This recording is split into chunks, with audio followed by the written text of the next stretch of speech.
저출산 이 문제가 이제 그 제기된 거는 노무현 정권 때라고 그래요.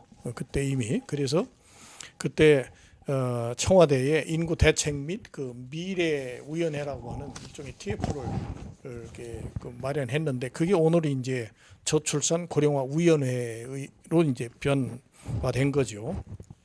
아까 최 박사님 저 말씀 속에 그 동안에 이 저출산 대책 그 사용한 국가 예산이 한 240조에서 60조 어마어마한 천문학적 그 비용을 쏟아 부었는데도 계속 아까 말씀드린 53주 연속 감소라고 하는 것은 뭔가 이 대책이 잘못됐다. 그래서 근본적으로 다시 이 정책을 수립을 해야 된다. 이 말씀을 꼭 드리고 싶은데요. 가령 2018년도 같은 경우도 이 문제를 14개 부처에서 68개 사업비로 뭘 이 저출산 대책이 이렇게 굉장하다고 이렇게 쪼개가지고 여기 쓴 돈만 24조 7천억 원을 썼습니다. 실효 있나요? 아무 실효 없습니다. 이게 정부가 저출산 대책을 근본적으로 한번 좀 생각해야 될 중요한 지점이다. 이걸 지적하고 싶습니다. 근데 저는 이 저출산 추이는 계속될 것 같아요. 우리가 이제 예를 들면 신혼부부를 위한 후분양 아파트를 공급한다든가 아예 젊은 세대들에게 공짜로 아파트를 준다든가 아주 그다음에 결국은 교육 때문에라면은 이제 교육 제도에 대한 아주 혁신적인 변화를 하지 않는 한 저출산 추이 여성의 어떤 자의식의 할까요?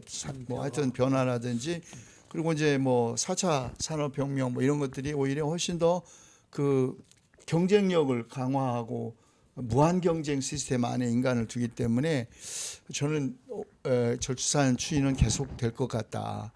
유럽에서도 이미 우리보다 앞서서 이 저출산 고령화를 겪었던 유럽에서는 그래서 그 외국인들을 이제 노동력이 없으니까 이제 받아들이지 않았습니까? 우리나라도 많은 외국인 노동자들이 이미 들어와 있었죠.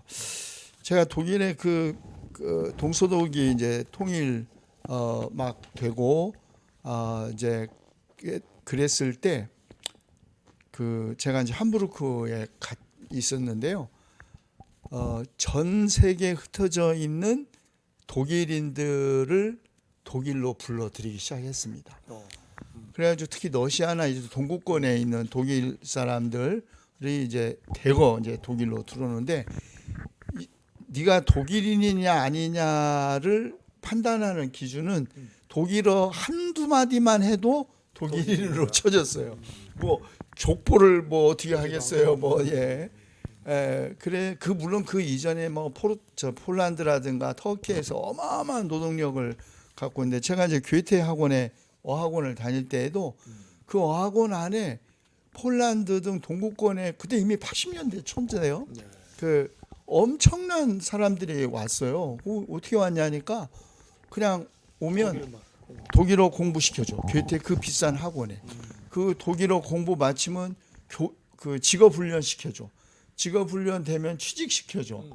이래서 그 외국인 노동자들이 빠르게 사회통합하고 그 아이들 자녀들 또 애들 지원금. 네, 저희들도 외국인이었지만 그 소위 킨더겔트라고 그 큰 아이는 50마르크 그 당시에 둘째는 100마르크, 셋째는 150마르크 이렇게 오히려 더 많은 액수의 그 소위 킨더겔트를 줘서 제 아는 많은 독일 가정들이 입양도 많이 해요. 그리고 입양 자기 아이들 또 셋이 있는데 한국에서도 인도에서 하나 그 6아이를 입양을 한 제 독일 가정이 가톨릭 신자인데 그 어린이 킨더겔트만을 가지고도 충분히 한 가족이 생활할 만큼 그런 정도의 재정적 지원을 하기 때문에 입양을 하는 거나 혹은 아기를 낳는 거라든지 이런 거 또 집 문제도 마찬가지죠. 거기 집 때문에 결혼을 안 한다? 이게 말도 안 되는 그러니까 인식의 변화 여러 가지 그 제도의 변화 이런 게 물론 다 따라야 되겠지만 우선 이제 제일 심각한 게 직면한 문제가 경제적 문제 아닙니까? 그런데 우리 그 국가에서 해온 이 저출산 대책에 안 하는 건 아니에요. 보니까 무슨 뭐 자영업이나 특수고용직, 일테면 고용보험에 이렇게 들어있지 않는 미가입자 그 5만 명에게 월 50만 원씩 3개월 한 150만 원 지원한다든지, 뭐 의료비 1세 아이의 의료비를 뭐 좀 대폭 경감한다든지, 그런데 이 그 육아 휴직을 뭐 1년 준다든지 하는 대책이 있긴 있어요. 그런데 이게 현실과 너무 동떨어져 있다는 거죠. 차라리 2018년도에 자한당, 지금 이제 그 야당이죠. 야당에서 또 이 문제에 대해서는 아주 획기적인 그 대책을 내놓습니다. 일테면 출산 장려금을 2천만 원을 일시 지급하자. 그리고 아동 수당을 확대해서 나서 초등학교 6학년까지는 매월 30만 원씩 지급하자. 이런 그 아주 획기적인 제안을 하거든요. 오히려 좀 정부 여당에서도 이런 야당의 그 제안을 할 때 이것을 확 받아서 이런 경제적으로는 참 그 경제적 이유 때문에 아이를 안 낳겠다 하는 이야기가 나오지 않도록, 또 우리의 국가지금 여러 예산을 효율성 있게 재편을 하면 이거 실시가 가능한 근데 그런 이제, 이야기입니다. 그 아기 저도 또 들었는데, 예를 들면 강남구청에서 아기 낳아서 받는 그 뭐라고 할까요, 지원금하고 어디 저 강북구하고는 완전히 또 격차가 다르지. 나더라고요. 격차가 엄청난 격차가 있더라고요. 또 저쪽 농촌 시골에서 예, 또 지방은 다른 더 많이 주는 데도 있고요. 네, 예, 그러니까 예, 이거 왜 이렇게 차등적인지 좀 그 뭐라고 할까, 정부가 자치단체에만 맡기지 말고 이제 뭐 겨우 30만 명도 낳지 않는다면은 전 국민을 상대로 한번 저출산 정책을. 그럼 차 박사님, 그게 이제 그 대책을 이렇게 수립하는 정부 당국에 좀 이렇게 드리고 싶은 얘기는, 아까 그 엄청난 그 국가 예산을 저출산 대책에 썼는데도 왜 이렇게 그 실적이라 할까요? 이 결과는 이렇게 초라하냐?